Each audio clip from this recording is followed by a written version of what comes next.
Kahit yung mga bro, hanggang sila pa sa lahat. Yun yung approach ko. Pero hindi ako interesado sa topic yun. Hindi ko na panoorin kasi wala akong gusto matutunan dun eh. Yung panoorin ko, yung mga topic na may gusto akong matutunan. Para madagdagan konti yung hindi naman ganun siya ka-perfect na pagkakaintindi ko. At least magkaroon ako ng ideas.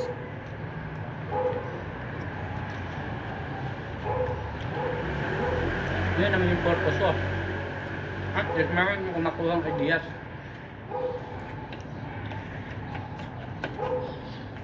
Sa katagalan, baka pwede kong na-apply sa sarili ko. Kasi yun na nga, ang ano ko kasi, try and error lang to. Ino-obserbahan ko lang naman yung katawan ko kung ano. Ito, ganyan.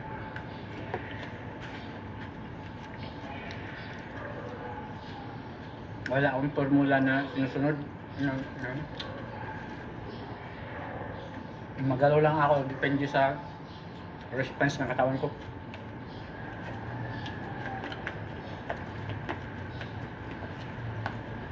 Kasi panoorin mo rin naman yung mga kilalang old, mga sinaunang bodybuilder. Yun lang din naman yung ano. Wala naman silang gano'n ganyan.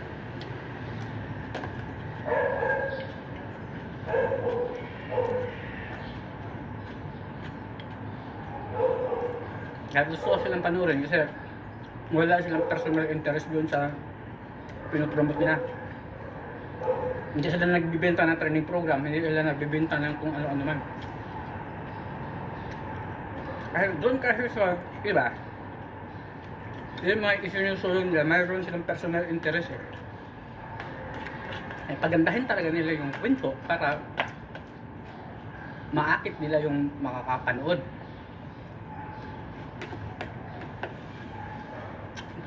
Pero hindi natin sila masisisi. Yun kasi yung trabaho nila eh. So, marketing strategy ba? Paano mo naman maibenta isang product pagka hindi mo magandahan yung pagkaka-deliver mo o yung pag-ganyo mo. Ano naman, ako doon ako sa basic talaga. Basic. Doon ako sa mga may sinasabi na walang pinopromote. Sa akin, Lepres, Arnold,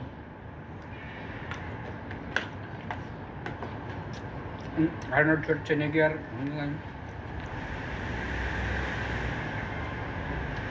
kasi yun din siya mismo. Kasi nga yung palaro niya, kinikriticize niya yung mga manlalaro na katingin niya alanganin sa standard niya. Ano yun eh. Doon ako sa mga taong brutal talaga magano. Walang pagka si Willie Miller pa, walang sugar coating. Walang cooking na mga sinasabi, direct to the point. Yun naman yung pinapanood ko. Kasi doon nga, walang bula-bula doon, rekta. Matamaan ka, di, uy, iwas ka.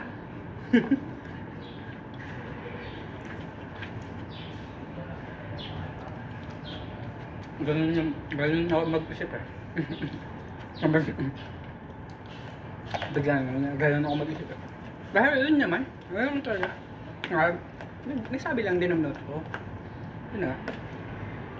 Hindi rin ako ganun ka-brutal manalita, lalo na pagka makita ko naman yung tao na parang hindi ka rin, wala rin, hindi ka ba iniinsulto, ano, magsalita lang siya ng ganito ganyan, hindi ko rin ano, pero pagka yung taong nagsalita sa akin na medyo hindi maganda, gagantihan ko rin yung hindi maganda, kasi yun din yung ugali ko eh, hindi rin ako nagpapautang.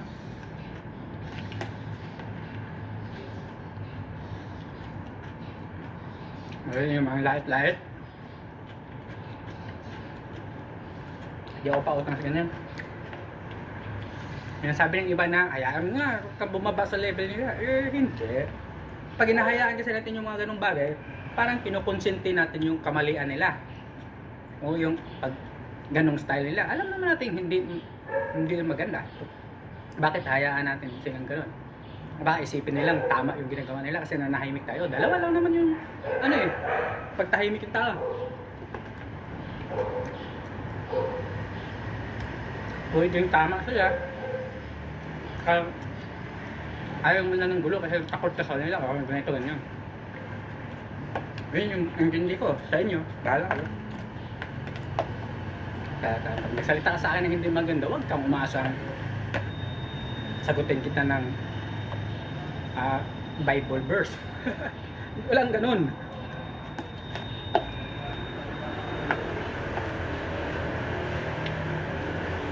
Sasagutin kita ayon sa level ng mga sinasabi mo. Meron ako.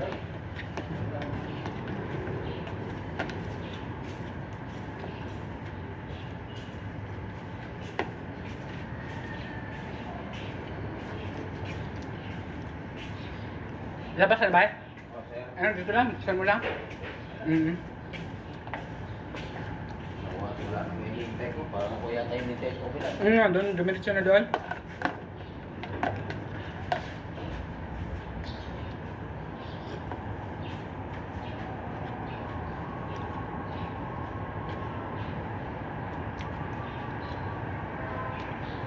Naubos na tayo, bili ko. Ano ba? Kaya lang, patapos na rin naman yung kinakain ko. Ngayon na lang manahimik.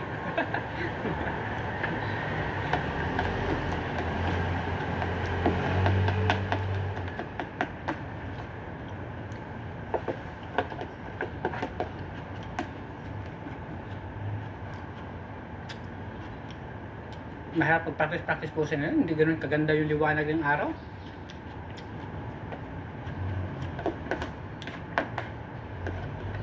Kailangan ko pa naman pala mag-practice kasi yung federation na pinapanood ko kahapon,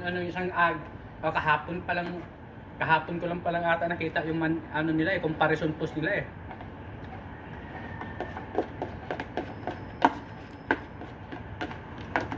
practice ko, posing routine, pero yung comparison post, hindi ko na napapanood. Hindi ba nakakal?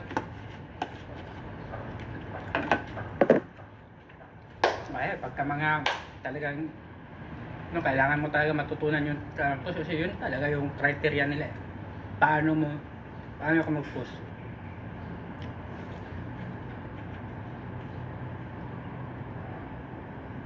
Yung ano ba yun? Hand placement, parang ano ba yun? Yung paa, yun yung practicein ko mamaya sana. Pero kahit hindi ganun kaganda yung liwanag ng araw, magpa-practice pa rin ako. Okay. Tapos na ang kain.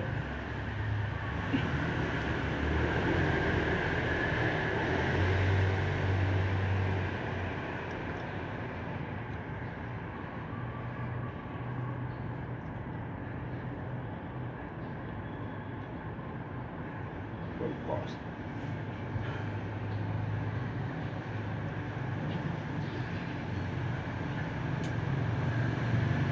Post.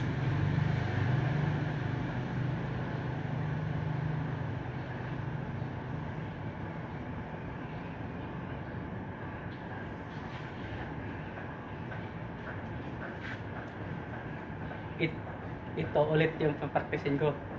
Tapos pag front, relax. So, front relax. Okay, yan yung papracticein ko mamaya. Let's go! Haba-habaan mo pala ng kaunti para pag-cutting ko. Pero kasi tuloy niyan.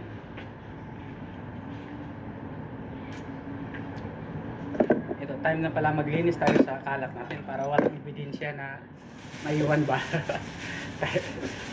yun yung practicein talaga natin. Pagkatapos nating gamitin yung isang lugar, bagay o ano man, linisin natin. Kasi lahat na ang buhay kasi habit Pag nagiging habit mo yung paglilinis pagkatapos mo kahit saan ka magpunta, yun pa rin yung gagawin mo kasi yun na yung habit mo o routine o ano ibang pwedeng itawag yan sa ganun yun.